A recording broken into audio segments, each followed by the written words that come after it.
Hello, everyone, and welcome to our webinar on U.S. strategic metals. I'm Sherman Baldwin, the CEO of LCR Capital Partners, and we're joined today by both Stacy Hasty, the CEO of U.S. Strategic Metals, and Ryan Sensaboy, the VP and Treasurer of FP&A for U.S. Strategic Metals. I want to go quickly through some housekeeping points. We're recording this session, so you'll be able to share it and review it later at your leisure or share it with friends and family. Also, if you have questions, Stacy's going to give a short presentation, and then we're eager to take your questions. If you have questions, please use the Q&A button on your Zoom software and ask your question, and we'll address that directly. Also, since we're part of the regulated finance industry, I have a short disclosure that I need to read. This marketing presentation and event do not constitute an offer to sell securities. If you're interested in seeing project investment documents, we ask you to contact LCR directly so we can confirm you are an accredited investor or the equivalent in your market. We can also then focus the conversation on your individual or family needs. This presentation also does not constitute legal immigration advice. If you'd like to have legal advice, you need to form a contractual relationship with a licensed immigration attorney. LCR works with a number of the industry's best attorneys and will be happy to make a referral if needed. So we're very excited to have Stacy with us today. Stacy is an accomplished entrepreneur, accomplished businessman, and is leading USSM. And we're very excited about the project. It's an approved EB-5 project in the U.S. national interest. And with that, Stacy, I'll turn it over to you, and eager to get an update and hear the exciting things you've got going on. Thanks, Sherman, and hello to everyone. Thank you for your time and your interest in U.S. Strategic Metals. We have a PowerPoint. We're not going to go and do every page turn on this, but I think it's important to discuss a few key slides here to give you add a little more color for everyone on the overall business model and why we think U.S. Strategic Metals is a very good investment for parties. So, Ryan, I think you have it. Let's go to the first page here.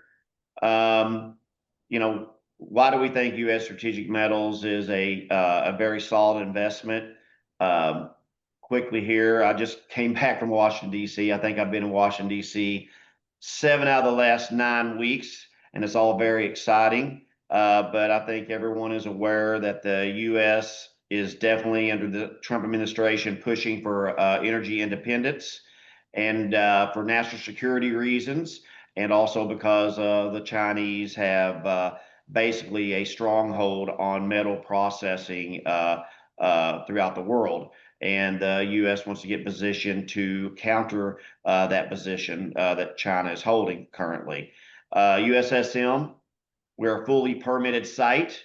All the environmental permits, mining and processing permits in hand to supply critical minerals, critical metals throughout the whole supply chain, which is unheard of. We're the only fully permitted site in the United States, and we will be the first U.S. refining processing facility available to the U.S. For the near term. The near term being up through December of 26. So we have a very experienced management team, which we'll discuss briefly on future slides. But I think the more important thing is we have some very impressive, sophisticated shareholders or strategic partners in Appian Capital, who is very well known in the metals processing and mining arena throughout the world, highly sophisticated, and they have made about 100 and was it Ryan, 120, almost a $230 million investment in USSM. So we're excited to have them on board, as well as Glencore, who's the biggest metals trading company in the world and one of the largest miners in the world. And also our original lender, HPS, highly sophisticated, about 120 billion under management, And I think the important thing to bring up about HPS is they are about to close. They're merging into BlackRock. That was a $13 billion transaction. And Mike Patterson, the founder of HPS, sits on our board. We're definitely well positioned to take advantage of the America First tailwinds because of our position right now in the U.S. market being the first refining processing option in the United States. And that's why we have been in Washington, D.C. A lot over the last 2 or 3 months. So the U.S. Gov has accepted and acknowledged and validated that we are the only near-term solution.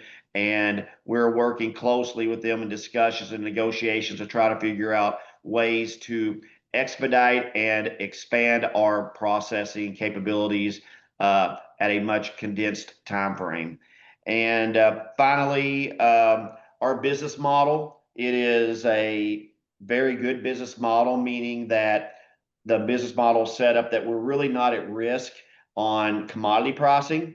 We're a natural hedge, and we're pretty excited about that. And the other thing to bring up here is what all boils down to, do you have the feedstocks to process? Yes, we do. We have long-term agreements in place for all feedstocks, and we also sit on a resource as well at our site. And the other big question is that once you have the processing solution solved, which we have done, is do you have an offtake? Do you have a buyer for your product? And we have a buyer, long-term buyer in Glencore, plus it looks like potentially U.S. government for all of our product for the next 8 to 10 years. So I think we're pretty well positioned from a market standpoint. Now we go to the next slide, Ryan. Here's a basic overview of our business plan and what we do. I just brought up the feedstocks. We will initially process 2 feedstocks.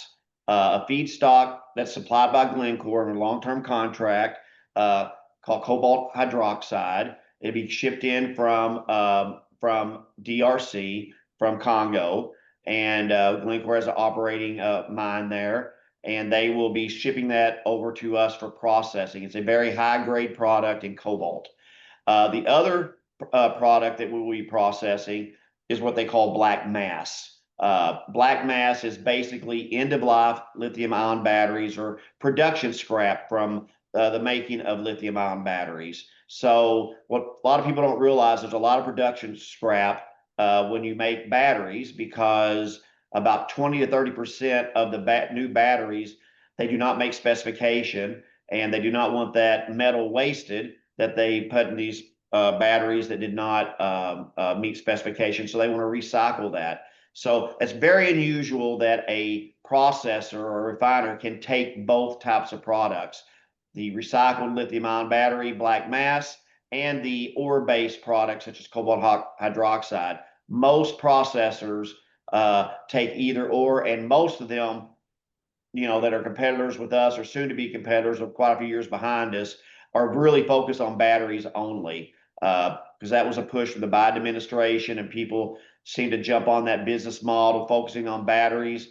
Well, the Trump administration is definitely pushing for other applications as well. And fortunately for us, we maintain the capabilities to process ore-based products as well.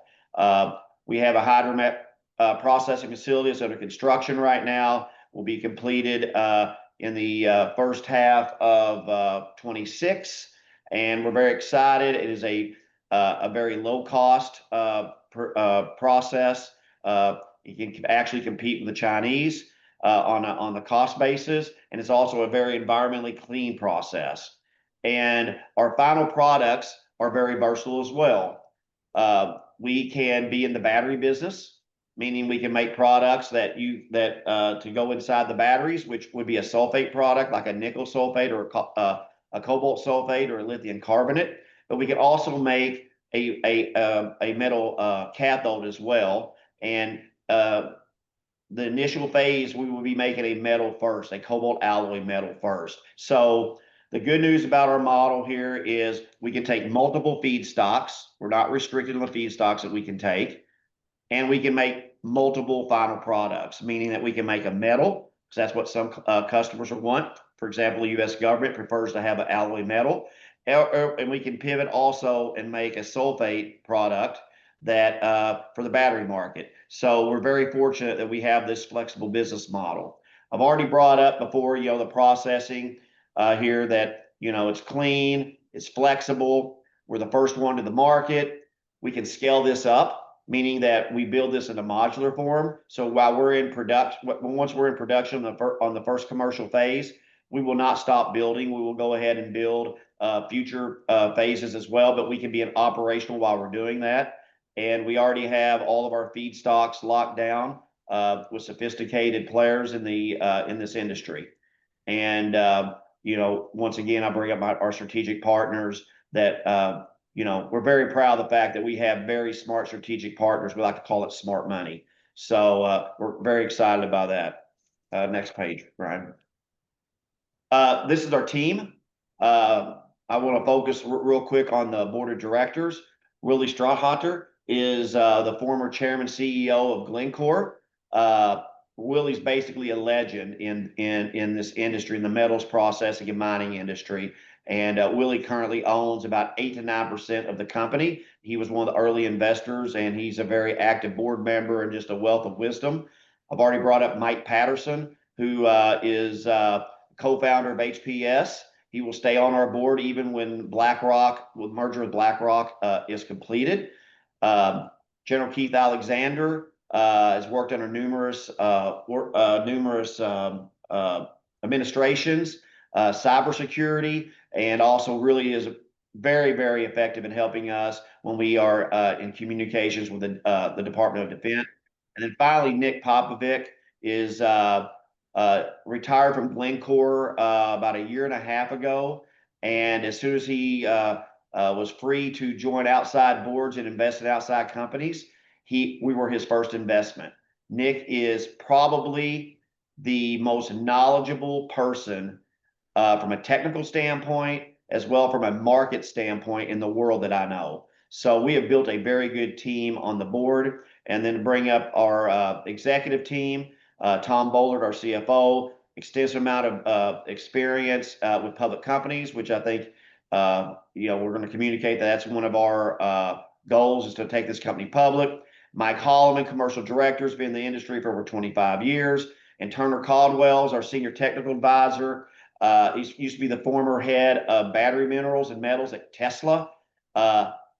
Turner was basically one of Elon's right-hand guys when Elon was working very heavily at Tesla. Matter of fact, Turner, I think, slept on the production floor with Elon numerous nights. So he is a very impressive professional and brings a lot of knowledge to our and experience to our technical team.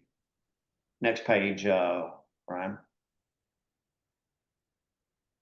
And this here, we already been talking about this. That critical minerals are fundamentals, a big push for the U.S. But I want to focus on these two graphs down at the bottom left of the screen that brings up the cobalt supply and demand and the nickel supply and demand throughout the world. As you can see, when you look forward, look at the white there. You can see there's definitely a deficiency in supply. Okay. Well, the Chinese are trying to expand to take advantage of this demand. I can tell you right now that we're here and we're going to take a big chunk of that market as well. Okay. And we're getting support of the U.S. government, and the U.S. government is definitely going to push to make sure that U.S. companies are playing an active role in grabbing a lot of this demand. And U.S. Strategic Metals is going to be a big player in that regard. So basically, what this slide shows is the need for these metals is going to continue, and it's going to grow every year. So there's an outstanding opportunity here. And the base metals that we're working on right here are cobalt, nickel, lithium, and copper. So next page, Ron. This is just a good graphic to show you that how much of a move the Chinese have made in this supplying securing raw materials and shipping them back to China for processing. The thing about it is the Chinese, they do not have a lot of raw materials in China itself, so they have to secure the raw materials from other countries. but they make sure they do all the processing and refining in China as much as possible. So they'll ship that material to China for processing. So they have, their hands in the supply chain, and that's been their intent. And they've spent over $2 trillion over the last 20 or 25 years trying to get this stronghold, and they've done it very successfully. But the good news is the West, the United States, is definitely going to make a move to be independent and free from the Chinese as it relates to critical minerals. Next page, Ron. This graphic just shows you the supply chain itself, the existing supply chain, the way it stands today, before U.S. Strategic Metals gets in production. Various countries have the minerals, the mining. Quite frankly, folks, it's pretty easy to identify where you can get the minerals and the resource. The linchpin on this thing is really the refining. Okay, there are very few refiners in the industry, especially in the U.S. Like I said, we're going to be the first one. And if the Chinese touch any part of the supply chain, they basically control it. Okay, so that's a very dangerous position to be in. That's why the U.S. government is making this big push. If you look at the bottom right graphic, as you can see, we can get the material from the United States or from other countries, the resource, but you can see that at the U.S. Strategic Metals, we can do all this processing. Okay, so it will never leave the United States, and we can hit the domestic markets, which we can compete very well from a cost standpoint. And don't forget, the whole purpose of a lot of this, besides being energy independent, is to reduce the carbon footprint. So from a logistics standpoint, on taking advantage of the West or the North American market, we're in a very good position. Here's a quick overview on one of the metals. We have data on all the metals. If you have questions on that, we can, through LCR, we can provide more data. But for this specific presentation, there you can see where the cobalt demand is currently in the United States, and it's about 30,000 metric tons annually. Now, that does not include any U.S. government stockpiling. I can tell you that the government is going to stockpile. That's part of our discussions right now. So this actual demand is probably closer to 40,000 metric tons next year, but this is growing every year. Okay, and I think the big thing that we want to bring up, and once again, why we've been in DC, Washington, D.C. so much, is 100% of the cobalt that the Department of Defense buys is from foreign countries. And over 80% of it is touched by the Chinese. So this is definitely a national security risk. The good news for the Department of Defense and the good news for U.S. Strategic Metals is we can supply, starting in 2026, 100% of the DOD and the U.S. Gov's demand on cobalt. So they can check the box with us and put cobalt to the side, know they have that secured long term by working with the U.S. Strategic Metals. Next page, Ryan. This slide just shows you the opportunity and what our plans are going forward. You're investing, or hopefully we'll be investing in the first phase. You call it phase 2, I think, on the offering, correct, Sherman? And but that's for the cobalt hydroxide processing. But we are permitted to go and do a lot more than this and provide a lot more metals, produce a lot more metals, as well as go all the way down the supply chain and produce even PCAM, what they call precursor cathode active material, is basically the guts of the battery. Okay, that is not done anywhere in the United States. It's only done in China, Korea, and some in Japan. That's the only place in the world that PCAM is produced. We are permitted to do PCAM, and down the road we will be doing PCAM. Additionally, we have plans, because of our robust permitting, to do e-scrap, auto scrap residue processing. There are a lot of optionality here for us going in the future. So the growth potential for U.S. Strategic Metals is significant. Next page, Ryan. Great. Okay. Well, I'm going to pass it to Ryan, and he can discuss the financial profile from a high level. Thanks, Stacy. So Stacy's mentioned a little bit of this on some of the prior slides, but the roadmap for USSM and for the site we have in Missouri includes several phases. And as you're looking here on the left of your screen, the initial production line, which is what EB-5 is supporting, is the hydromet that will produce cobalt metal that Stacy mentioned. And as he mentioned, this line will be commissioned in 2026 and ramping up quickly thereafter. We've also provided a near-term detailed look at the second line, which will also be in that hydromet facility and expand into the other metals. On the right, you're seeing our revenue profile throughout that roadmap of the buildup that USSM has planned for this site and that we're working towards, looking all the way forward to 2030, where we have modeled out revenues up to 3 billion in total production and revenue from that production. On an EBITDA space, as Stacy mentioned before, the benefit of USSM's business model is the natural hedge. And what he means by that is that our supply contracts and our sales contracts are tied to market pricing for these metals, in that our cost rises or declines in conjunction with the increase or decrease in our sales prices, which is a natural hedge against sales declines, is that your EBITDA remains fairly strong or robust, really, despite changes in market pricing, which is a very positive thing for our company, and one of the reasons that we're able to have such a robust financial profile. The second slide I have here for you is more focused on EB-5 itself. So as you know, an important aspect of an investment in an EB-5 project is returning jobs, and is actually creating the jobs to receive your immigration benefit. And so we wanted to give an update on where the project is right now. So to date, we've spent roughly $68 million, I think, on site and towards this project, which equates to roughly 1,100 jobs created.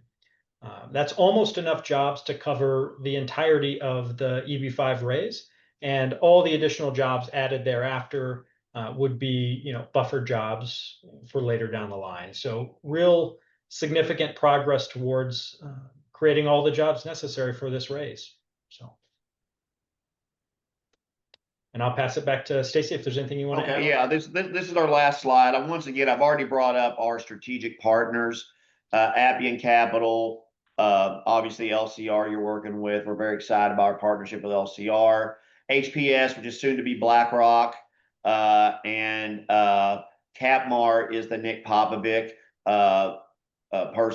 individual that we just brought up that's on the board, who invested $23 million as soon as he was allowed to from his agreements once he left, once he retired from Glencore. So we're very excited by these strategic partners. Once again, folks, we have smart money, which we're very, very proud of, and plus, definitely validation from the U.S. government as well as the state of Missouri. We have a lot of support from the federal and the state government, and I think that support is going to continue because their focus is, once again, energy independence and critical minerals as part of that independence that we need to achieve. So Sherman, that wraps up our presentation. So we're here happy to answer questions.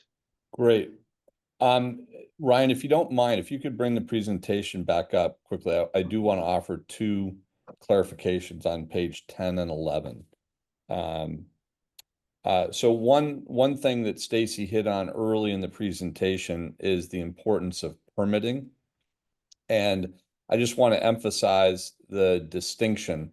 You'll see permitting listed here on the project timeline. That is not the important permitting that Stacy was referencing. Stacy was referencing permitting from the EPA and other major agencies regarding environmental issues and other production and expansion capabilities of USSM. What is referenced on this slide is simply literally local construction permitting, which is just par for the course and easy to do and easy to accomplish. So all the significant and more complex permitting has already been done. And if we could go to page 11. So we literally just missed updating this page, but I also want to clarify, we've just issued an update to our existing investors and to current prospects. But I did want to clarify. The new revised Baker Tilly total job creation is 2,770.5, which is still more than 2x the jobs, that we need. We're bringing on 126 investors, so we need to create 1,260 jobs. We're creating close to 3,000, but the reason that has come down is because of the reduction in cobalt pricing. What's called market consensus pricing has dropped from a little over $30 a pound to $18 a pound.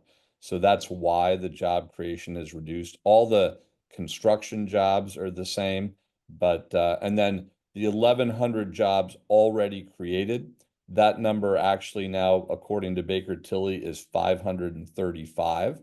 And we're adding new jobs every day as we spend more money, and USSM is buying more capital equipment for the hydromet facility. The reason the 1,100 jobs, that was simply a prior extrapolation analysis that the $66 million that's been spent was 32% of the total $204 million project. So we had simply done that back of the envelope analysis previously. Now we have a published document by Baker Tilly that did the exact analysis, and and that's more than the investors we have in the project today. We are at about investor number 43 out of 126. So, and more jobs are being created every day. So I just wanted to clarify those couple points.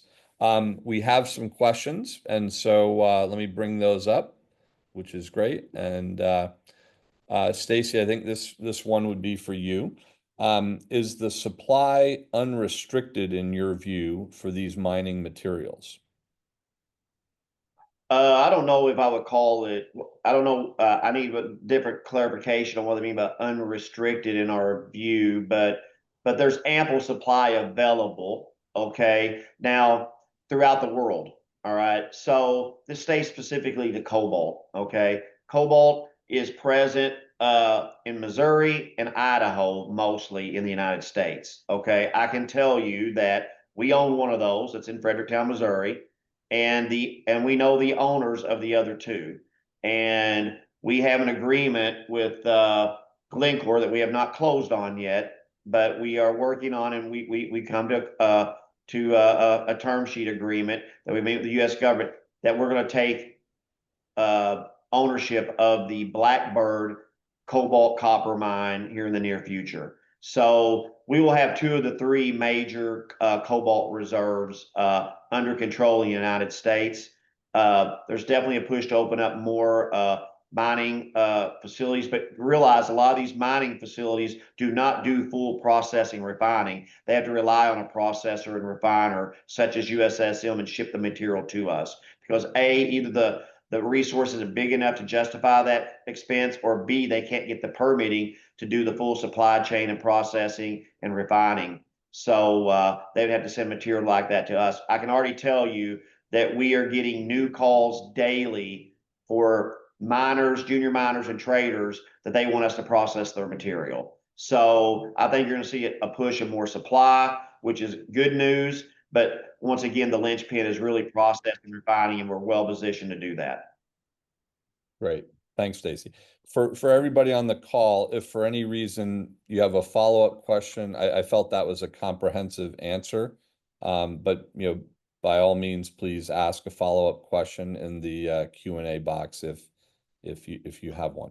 The second question is simply, why now? Is this first such facility coming up or being made? I'll take that one. Quite frankly, permitting and the Chinese manipulation of the market. Okay, so permitting in the United States and in North America in general is very, very challenging. We started working on this site in 2017, closed on it in early 2018, and I have a very in-depth environmental background as well as mining and minerals processing. And we were able to work with the first Trump administration on streamlining the permitting. So the main reason why it's going up now, we're in position, we have our permits. It usually takes 4 to 8 years minimum for folks to get full permitting. So we're in a very good position in that regard. So why now is mostly permitting, and secondly, up until now, economically speaking, it was very challenging to compete with the Chinese, but we can compete because the U.S. is not going to buy their metal from the Chinese, period. Okay. Great. Thanks, Stacy. The next question, given we will be competing with Chinese, what is the view on pricing of these minerals versus the Chinese and their quality and the grading of these products? Okay, from a cost standpoint, it cost us between $2 and $3 a pound of processed metal, each pound of metal. The Chinese are in the mid $2 range as well, based off all the research that we've been given and the data we have a hold of, and that's from third parties, I might add. And so we do compete very well from a cost standpoint. The reason that we can compete from the Chinese is because of our flexible, cost-effective technology. But the other reason is because of our permitting, and we can manage all of our waste on our site. Whereas the Chinese do not worry about managing waste. They dump it in the ocean or rivers or streams. Okay, so that's why we can compete with the Chinese. And quite frankly, like tariffs or don't like tariffs or not, tariffs are going to be here to stay as it relates to Chinese for critical minerals and national security standpoint. So that's definitely a big driving force and a positive for U.S. Strategic Metals and other U.S. Companies. And just for the record, there is room in our space for processing and refining for numerous players in the United States. We're just going to be first. Okay. So there's plenty of room for 7 or 8 more of us. Okay. At our scale. So it's not like we have to worry about, a lot of people popping up and, taking market from us. There's plenty of market for all of us. Okay. Great. The next question, regarding the EPA water contamination lawsuit, I've been informed that it is a minor issue and will be resolved soon. However, I've been hearing this for quite a while. Why haven't we received a letter from an attorney confirming a positive resolution of the dismissal of the lawsuit? How is this lawsuit affecting the project's timeline and progress? Well, it's funny we were talking about this now because I happened to be in Washington, D.C. on this actual topic yesterday. So we have come to an agreement with the US EPA and the DOJ on the groundwater issue. We do not believe that the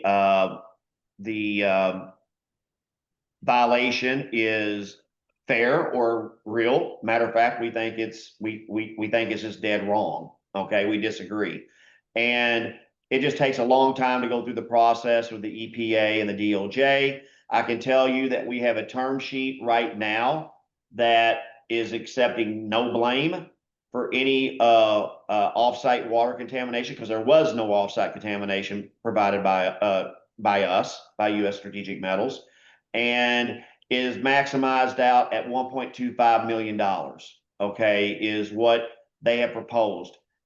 We will do that if we have to do that. I can tell you that we met with the U.S. Attorney General's offices yesterday, along with the White House, and we're trying to get this, not accept the $1.25 million, that's worst case scenario, and get this back down to the state level, in which the groundwater seep issue, the offsite issue, that will be dismissed by the state if the state gets jurisdiction back. Okay, so There are a few other little minor things, or just operational mechanical error that we'll have to address, but those are $25,000 issues, stuff that just happens through daily operations. It just happens when you're in this kind of business. The lawsuit is not affecting any timeline or progress. We explain it, and sophisticated parties understand that's just the process. But for your standpoint as an investor, know that the maximum exposure right now is $1.25 million, and it will not negatively impact the project. And just don't forget this: U.S. Strategic Metals is not the owner of the site. The landlord of the site is ERT, a company called MMI. Okay, that is truly who the liability sits with. Okay, and USSM is insulated from that, from any potential liability. I will go on record and tell you that this violation by the US EPA was an overreach, and it was wrong. And I will never change that narrative, no matter what. Thank you, Stacy. Good. Next question. Now that the U.S. has access to Ukraine's metal industry, excuse me, what role will USSM play in this? Will USSM lead the extraction of minerals from Ukraine? How might this impact our project? Okay, yes, we've been in discussion with the U.S. government about how USSM can play a role with the Ukrainian potential mineral resources. And right now, the way it looks is we will be a processing solution. I think what the U.S. would like to do is work with, or joint venture with, Ukrainian foreign miners, make a concentrate, make an intermediate product at Ukraine, and then ship it to United States, i.e. U.S. Strategic Metals, for processing, is the way I think this is going to end up. Now, I can also tell you, we still don't know what if there's if, hopefully soon, there is a stop to the Ukraine-Russia conflict, where the boundaries will end up. I can tell you that a lot of the big resources currently set in the Russia boundary, within the Russian boundary. So we'll have to wait and see how big the impact this is going to be when they hopefully settle, and we figure out, and US, Ukraine, and Russia all figure out where the final boundaries will be. But we will hopefully be playing a role in this, but mostly from a processing standpoint. Great. Thank you, Stacy. What is the current status of the project's capital stack? How much of the loan I think of the EB-5 loan has been taken down so far, and what remains to be borrowed, and how much interest has accumulated over the past 2 years? Ryan, you want to jump in on this one, or I can tell you on the financial stack quickly. Okay, the financial stack is Appia Capital, $230 million. They're in first lien position. Okay.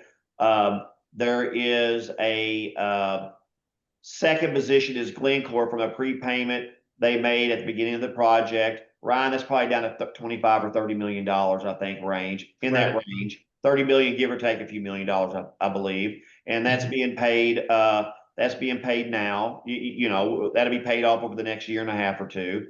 And then we have a small 2.7 million, Ryan, between 2 and 3 million, with Advantage Capital, which I can tell you is going to be paid off rather soon. And then the EB-5 investor. There's plenty of equity here from our standpoint, that the EB-5 investor is in a very good position.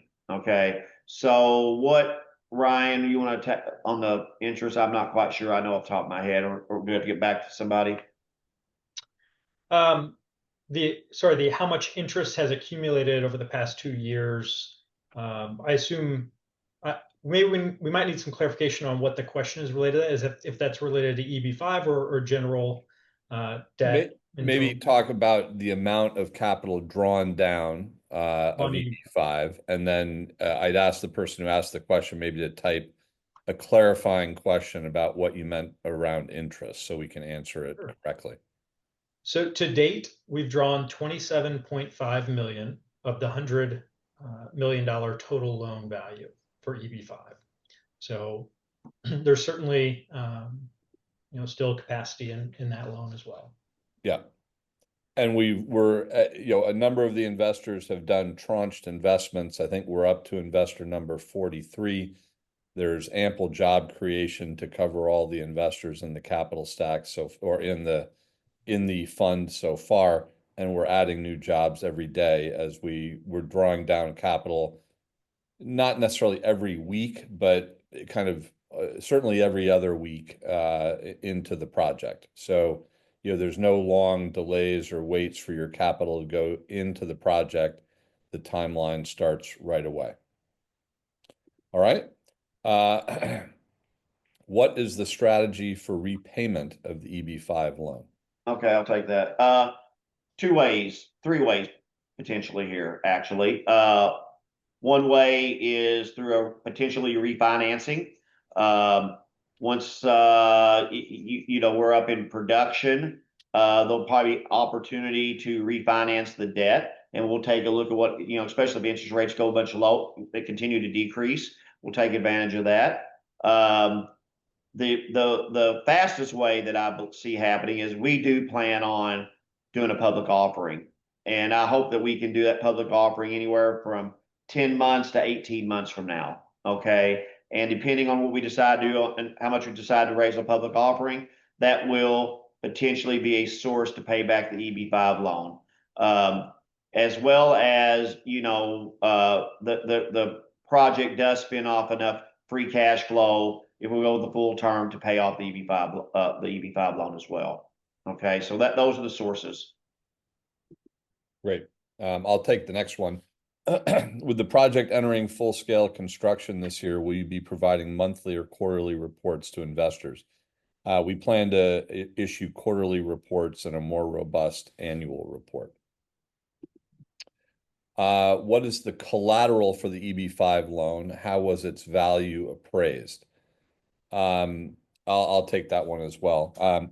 There's not collateral per se. What there is the value of all the assets, on the site. I mean, this question is often asked in a, kind of a liquidation scenario.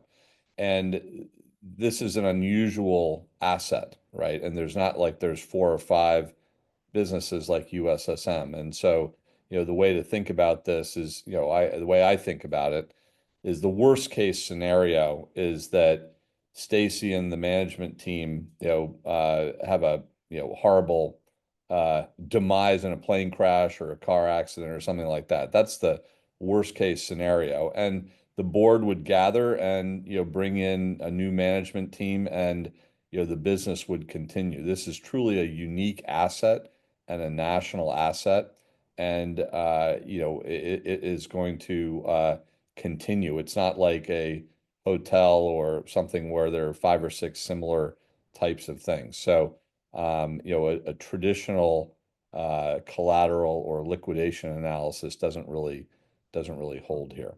But the equity value, the pre-money value of the last equity investor to come in was $720 million of equity.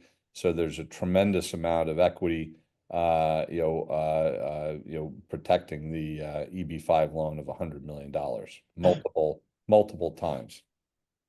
Yeah, I might want to add to that, Sherman.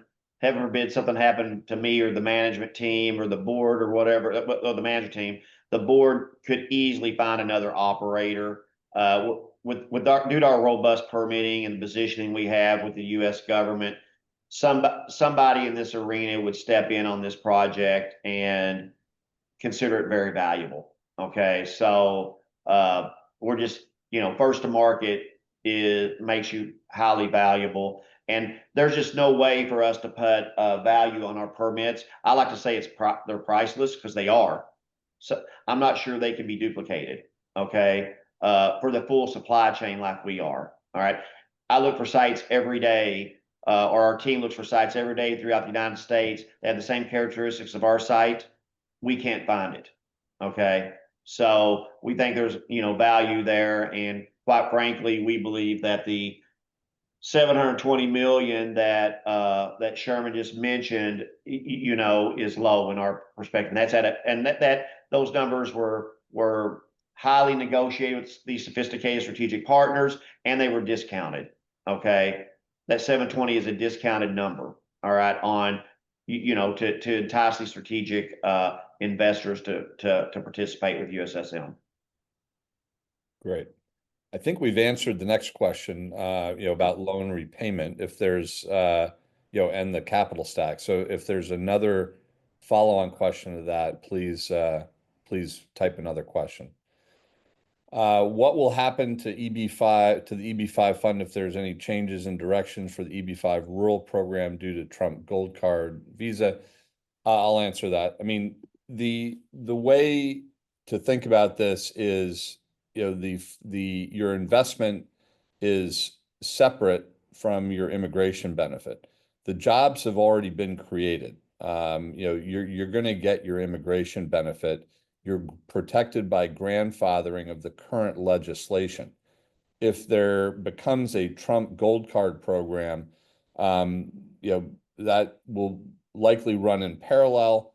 But if you come into the fund before September 30, 2026, you're protected by grandfathering, which is the U.S. government committing to process your application. And we've talked about the repayment of the loan. So from an investment standpoint, your capital is secure, and from an immigration standpoint, the jobs have already been created. How many EB-5 investor slots are open now? We're about 40 deployed, 43, and we have 126 available. So there's roughly 83 slots available. We have several people that are in the process of coming in, but there's plenty of slots still available. But we're approaching probably 50% being committed, right, Yeah. Sherman? Yeah, we're getting there. We're getting there.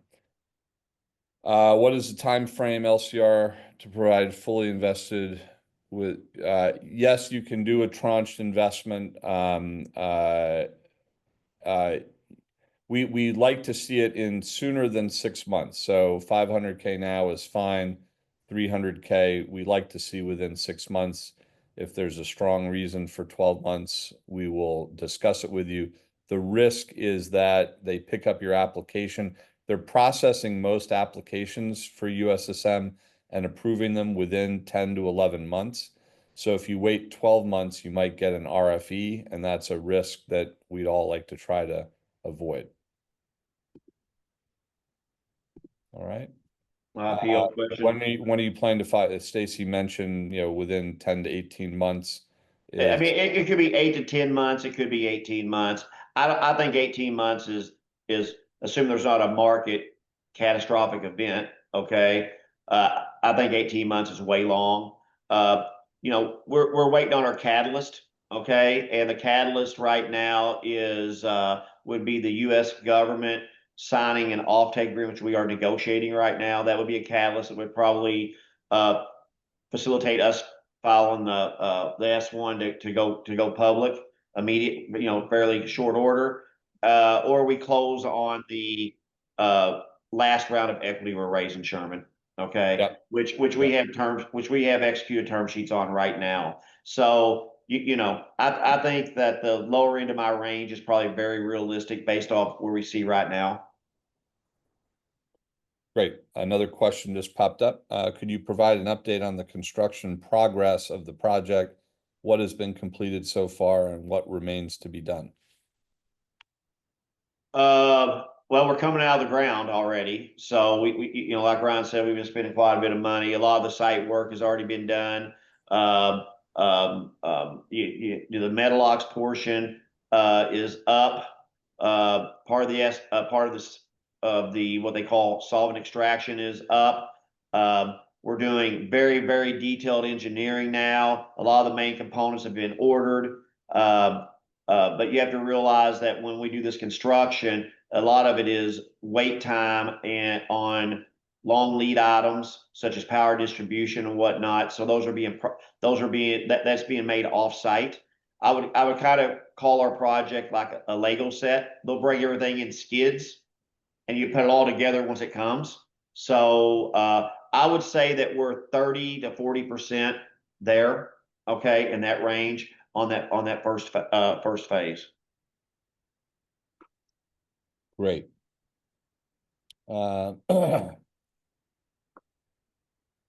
Good. No additional questions right now. Stacy, maybe you could comment a bit on, here's another question. Sherman, would you have any view on time for Indians to get their conditional green cards given recent data, best and worst case? Assuming you're living in India, and not in the US, we're seeing 10 to 11 months from filing to approvals. So to get the conditional green card, you've got to add a little bit more time for consular interviews. But we're seeing approvals in as soon as 10 months from beginning to end, which is great.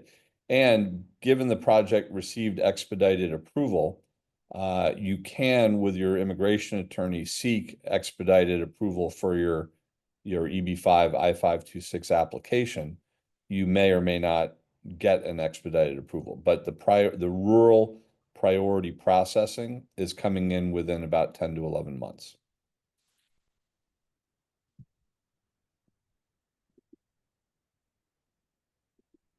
Stacy, I was going to say maybe you could talk just for a minute about the partnership with both Glencore and Appian as significant value-added strategic partners. I think Sure. that's one of the most significant things that we were so excited about. Yeah. So Appian Capital, they're based out of London, but they have offices throughout the world. They are one of the biggest players today in the mining and minerals processing arena. 230 million is a pretty sizable investment for them, but which should speak volumes about how much they think about our project. But Appian is more than money. They have a rather deep bench from a market standpoint, from a technical standpoint. We have weekly meetings with Appian. They do visits about every 3 to 4 months, probably. So we do a lot of brainstorming them from a technical standpoint, but they also provide a lot of support as it relates to website design, as it relates to assisting us on negotiating and reviewing, offtake contracts, because they see a lot of different contracts from different companies. So they bring us a lot of credibility because they are well known and very well respected. Okay. And then Glencore obviously is huge for us. They are probably the most knowledgeable from a market and technical standpoint than anybody else in the world. And they really, truly believe that U.S. Strategic Metals can be their Western Hemisphere outlet, and definitely for the North American market, to where they can feed us feedstocks. They can assist us with selling the metal product in North America. And they see us as a major outlet. And quite frankly, they're going to work with us on future expansion, future acquisitions, and they're just very well known and been a very, very good partner. That's great. One other topic I think is quite important is getting your perspective on consensus pricing. That was arguably the primary driver of changes in the financial estimates, with Cobalt, decreasing from roughly $32 a pound to $18 a pound. I think speaking for a minute about your view on the $18 consensus pricing today and how you feel that's conservative, I think would be helpful for investors. Yeah, well, first of all, let's jump back on what Ryan said before about us having a natural hedge. Okay. 32 to 18 is not a drastic hit to us on EBITDA. Okay. Because if it's $18, that's what we're paying for feedstocks. Okay. At a percentage of that number. Okay. And then, so really what we're paying matches up with what we're selling it for. Okay. So we're basically playing the arbitrage there. So Sure, do we prefer higher metal pricing because it does increase the margin some? Okay, but but I think what the best way to think of this is we would like sustainable market cobalt prices, for example. Okay, and quite frankly, $35 to $40, in my opinion, is really high. Okay, and as much as I'd like that, that would be I don't think that's sustainable. In the marketplace. Maybe it is. I don't think it is. Meaning from a consumer standpoint, I think the sweet spot is probably $20 to $25 a pound. And quite frankly, I believe that's where the cobalt prices are going to go. Hey, everybody has their own different predictions, but I can tell you today that with the economic trade war and the energy dominance, I do really firmly believe that cobalt prices over the next year will definitely get in the 20s. Okay, and it may be get in the mid 20s. I do believe that. Great. Thanks, Stacey. Maybe, We're right Sherman, about up on time. We've got two quick additional questions. One is there were apparently some new reserves. I'm not sure of cobalt or copper, nickel, lithium. Yeah, I don't know what kind of reserves. It could be copper. I'm not sure. But I can tell you that if there are reserves that are being identified in the U.S., it depends what they are. We have a very flexible flow sheet. We can process many things. Okay. We are getting numerous phone calls and meetings, or getting called to request to meetings with people that are identifying more resources with the push for energy dominance in the United States. Okay. And because we are a near-term processing solution.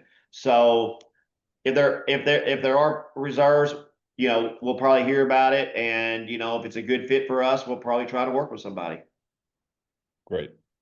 Last questions for me from Manoj. Short answer is we don't have a programmatic structured loan program, but we do have the capability. So we do it, on a one-off type exception basis. So feel free to contact our team and we can discuss how that might work. All right. Well, Stacey, I want to thank you very much. I want to thank all the participants. As I said at the beginning, we've recorded the session, so feel free to share it with friends, relatives, people who might be interested. We're happy to talk to them specifically about the opportunity.